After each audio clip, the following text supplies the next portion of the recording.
Hello and welcome to Business Point on Global Television, your hub for topical discussion around business, where we explore Nigeria's economy, talk about tech innovation, as well as government policies. I am Queen Agaba, and today we'll be exploring the vast opportunities for investment and growth in Nigeria's agricultural value chain. Nigeria's agricultural sector is ripe for transformation, with an estimated worth of $85 billion and a vast potential for growth. But despite being the largest economy in Africa, our agricultural sector has faced numerous challenges, including inadequate infrastructure, limited access to finance, and inefficient value chains. However, with the government's renewed focus on agricultural development and the increasing interest from private investors, the sector is poised for significant growth. Our guest on the program, Samson Odigye, will share his expertise on the opportunities and challenges facing Nigeria's agricultural value chain, and also provide insights as to how to unlock its full potential. Samson will join me after the break. Please stay with us.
Many thanks for staying with us. If you've just joined us, this is Business Point on Global Television, your hub for topical discussions around business and Nigeria's economy. And I'm being joined by Samuel Odigye, who is an agripreneur and also an agribusiness consultant. Many thanks for joining me on the program, Samson. Yeah, thanks for having me. Good morning, Queen. Thanks for having me. Beautiful. Let's just quickly look at Nigeria's agricultural sector, which happens to be or have been a significant contributor to our country's economy, accounting for over 20% of GDP. But despite these developments, the sector has faced numerous challenges that is not outside of inefficient value chains, limited access to finance, and also inadequate infrastructure. To better understand the opportunities and challenges facing this sector, the agricultural sector, which you are very much involved in, can you tell us about the current state of this sector? Thank you very much.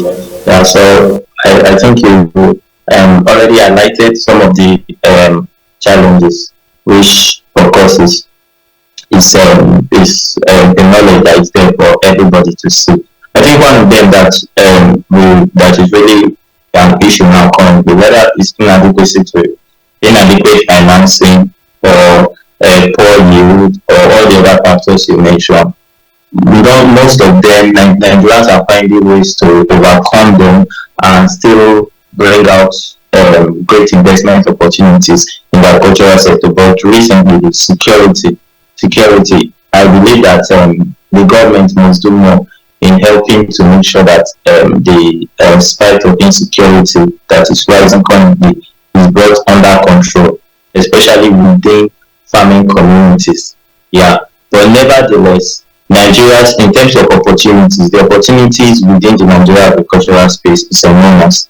Whether it's in crop production, whether it's in animal production, whether it's in terms of services, whether it's even IT or in bringing digital, connecting agriculture and the digital world that is currently ongoing.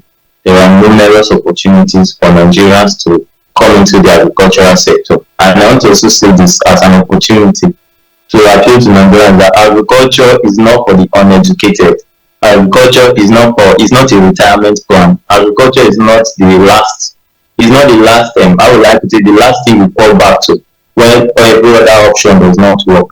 Agriculture is like every other business, and it's a big one at that. Like you rightly said, it contributes more than 20%, approximately 25%, more than 25% in 2024, and about 22% in 2023.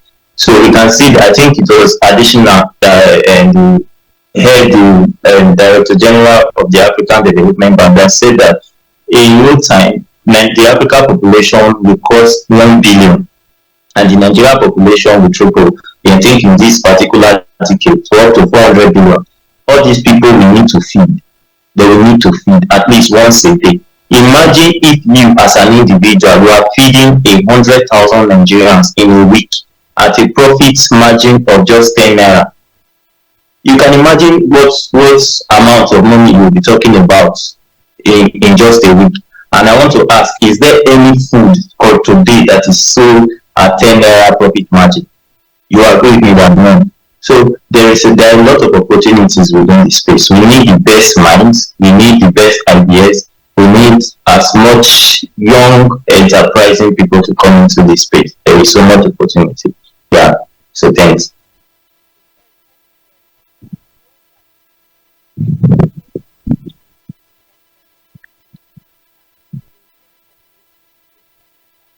Yes, sorry, can you hear me? I can't hear you. Can you hear me? Yes, I can hear you now. Yeah, okay, so thank you very much for highlighting the many opportunities that agriculture or the economy presents.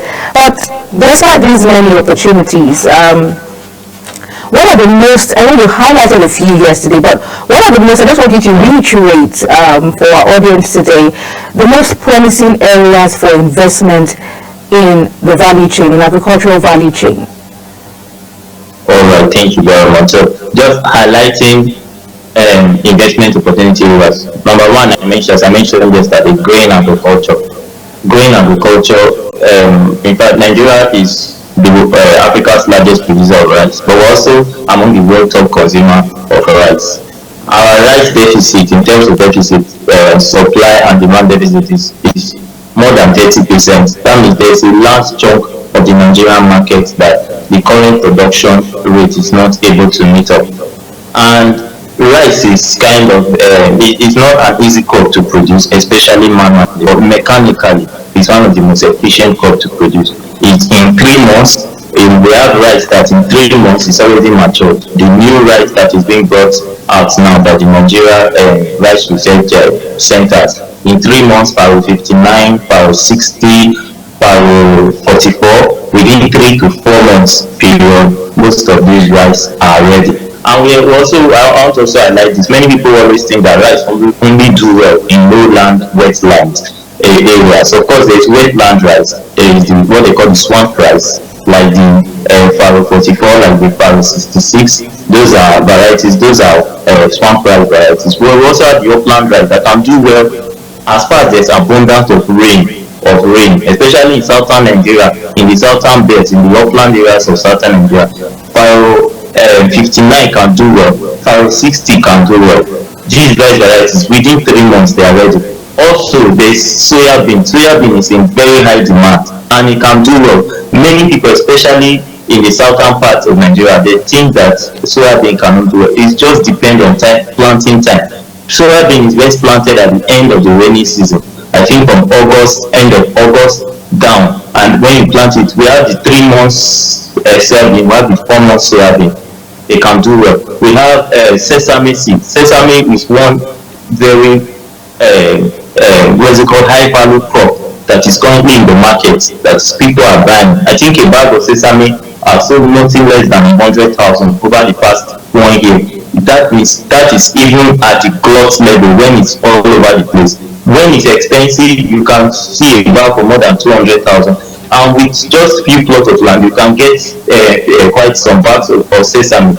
And the same thing within 3 to 4 months, sesame is ready. We also have maize, dry season maize. those of us that are living close to water bodies, you can do dry season maize, or even if you have a constant water supply where you can do irrigation, you can produce dry season maize. The value of maize skyrocketed. I think from just below 15 naira per kg of maize, maize went to above 700, 800. I think the price now is around 500 naira or so.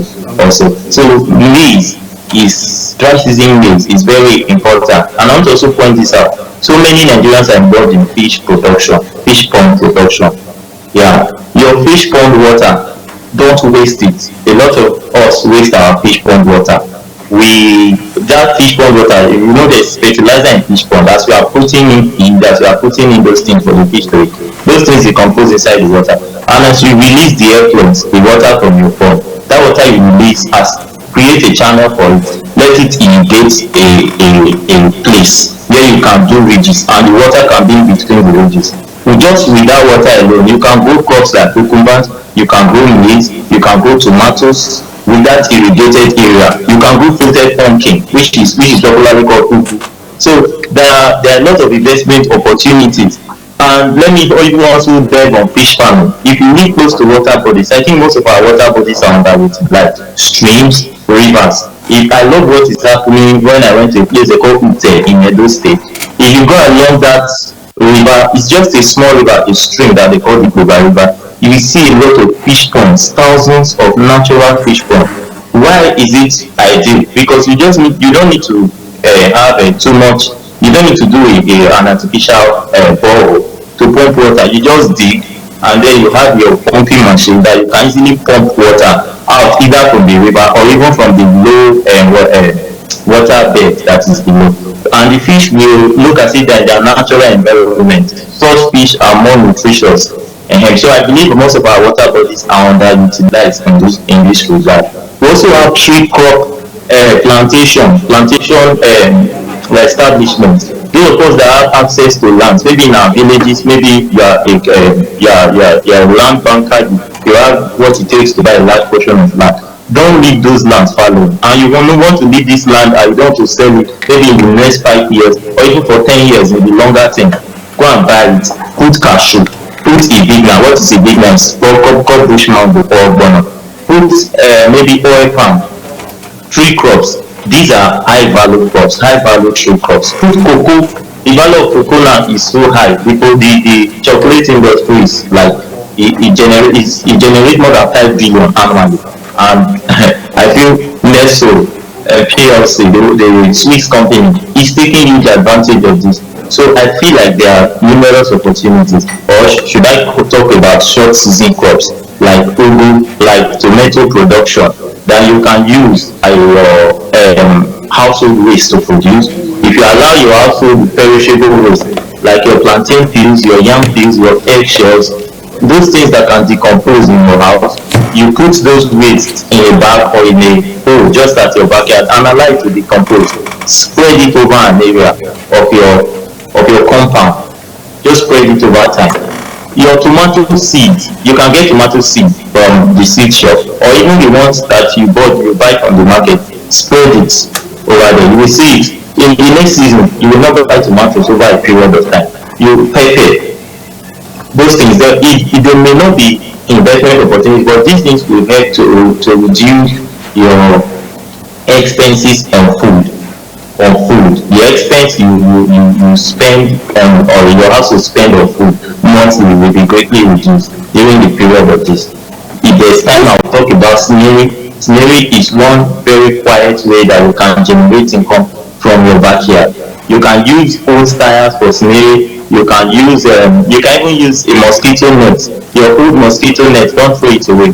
Just construct a frame and net it with your mosquito net and put it somewhere in your backyard. Let grasses and other plants grow inside. I'm throwing 2 or 3 snails there. Before you know, these snails will start multiplying over time. So there are numerous opportunities. And one thing I also want to emphasize is the need for Nigerians to come together, to work in collaboration. We are seeing too many individual entrepreneurs in the agro space. We need more people to come together. Those people who have already made money, they need to come. And also talk about this opportunity, the recent surge in real estate development. Many people are not looking at developing agri-estate. In those years, the government used to have agricultural settlements, farm settlements, where they build it, and they build houses for farmers to stay, and also have equipment companies and liquid companies come to that place to establish shops and create a kind of value chain in there. They even have, if you've been to Lagos, the current one that they're developing in Lagos called the Alaro City. That is an industrial complex that have that is made for manufacturing, especially in the agri space. Close to Alaro City, you can develop your cocoa production farm, or you can develop your palm plantation there. You are going to have a company definitely that will take the palm oil from you to further do its production. Maybe it produces biscuits, maybe it produces even towels, things that they use palm oil for, and other eatables. So I want real estate developers to look into developing farming estates. Like we really need to look into it, because food production in Nigeria should be prioritized. Currently, the way the Nigerian population is growing and the way our food production indices are dropping is alarming. Many farmers can no longer go into the materials to farm because of insecurity. So we need to do more to bring farming within the city centers. Yeah. Okay, thank you very much, Samson. Before we go into our approach to agricultural value chain, whether from government and individual, I'd like you to highlight, because now the opportunities we're seeing and the investments, both commercial and even within, domestically, are numerous, like you mentioned, from different farm products. But you would agree with me that some of these things do not come without challenges. Despite these potentials, the benefits that we could get, even from our backyard. But you mentioned these changes. I think you mentioned insecurity as a major challenge facing this sector. But what other challenges do people who are even looking to, who are currently in the agricultural sector, and people who are looking to get into agribusiness should be looking at, and how can these challenges be mitigated? Thank you very much. I think one of the challenges that I would like to point out that faces newcomers in the agri space first is I always say that agriculture is three things: is seed, time, and harvest. You need time and you need to learn, especially about the market. But just like as I was mentioning this opportunity, I know a lot of people coming into their mind. I have this land, I can go and start this, I can don't just rush and do anything. First, find out about how the market works, especially in your environment. Find out who buys what products. Find out how it is sold, and if it's something that you can readily sell. Don't produce anything that you cannot sell or you don't know how to sell. In fact, that is the number one rule in agro business. Then another challenge that I feel that we also is access to finance. Of course, the agriculture is capital intensive. Like I mentioned, whether it's fish pond, whether it's any other form of agricultural enterprise, it is capital intensive. And I'm happy about the recent recapitalization of the Bank of Agriculture that the government wants to do. I feel like most of the agri fund that is currently domiciled within the CBN should be shifted to the Bank of Agriculture, such as the AGRIS program and the Agro Borrowers program should be handled by the Bank of Agriculture. So maybe knowledge gap, always seek training. Many people commonize agribusiness and say, is it not just to put seed on the ground and allow it to grow? No, it's not just that. Agriculture is not just planting and harvesting. There are things that happen in between these to make sure that crop comes out well. You need to know when to apply. If you're applying fertilizer, you need to know when to apply it at what quantity, so as not to destroy the crop instead of trying to help it. If you are dealing with animal feed, you need to know that there are certain stages that you can't give that animal drop, especially if you want to dispose the animal maybe within the next month. There are certain vaccines, there are certain drugs you shouldn't give the animal when you want to dispose the animal. So you need knowledge, training. If possible, go to somebody that is already into the business stay with him maybe for a year or two and learn and get your hands straightened out. Yeah. Oh.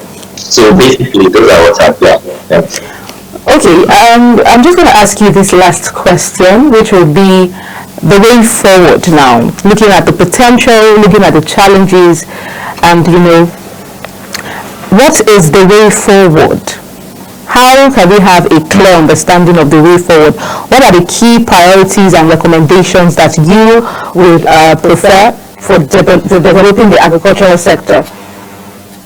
Or that is how can stakeholders work together, maybe the stakeholders, governments, private individuals, how can they all come together to create a more favorable business environment for this sector?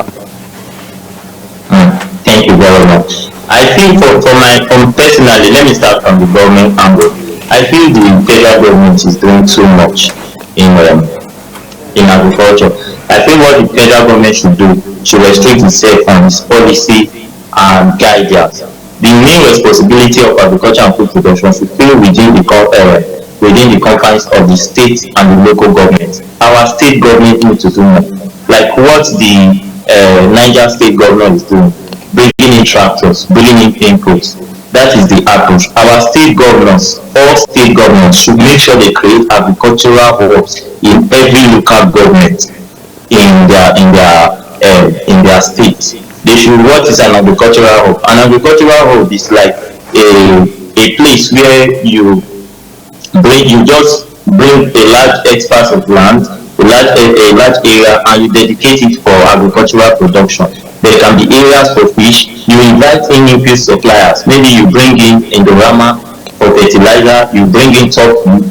They open warehouses within that space, and then one of the best approach I've always told the government is that our agricultural graduates coming out of our institutions, many of them are going into the banks, going into other areas because they don't get the opportunity to get a starting point in the agricultural sector. Every young graduate should be absorbed into this system. Let them be given an area to own and run for about 1 or 2 years and support them with input. You don't necessarily need to give them cash. Give them the seed, prepare the land for them, give them everything. At the end, let's bring back marketing boards, farmers markets. These places should have a farmers market that can buy up this product. It can be controlled by the government, or it can be given to a private individual who will buy out this product, and then he will now be the one from there to sell out to other suppliers. If you operate it like a farmers market, the way you have in developed countries. So I think this approach where we need to bring out a hub for everybody to work together, bring in partners, financing partners like sterling banks, like the banks. I feel like our banks also are not doing enough.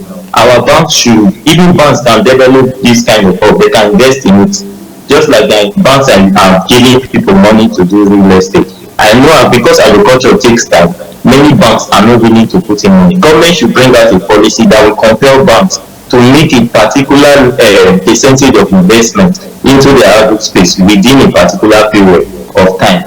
You are going to see changes, and in most banks, as banks are putting in their investment, they will not just leave their investment, they are going to bring in expertise to make sure that things succeed. So I feel like that is the approach we should take. Food production should be prioritized. Yeah. Many thanks, Samuel Odige, Samson Odige, for your time with us. Thank you for your contributions. Samson Odige is an agronomist and an agro development officer who has been helping us make better sense of the sector, the opportunities, and the challenges. Do have a beautiful day ahead. Thank you very much. Thank you very much, man. Thanks. Well, that's how much we can take on the program. Don't forget to follow us across all social media platforms using @Global TV NG and other handles now showing on your screen. I'm Queen Agaba. Thank you for watching and see you again. Thank you very much.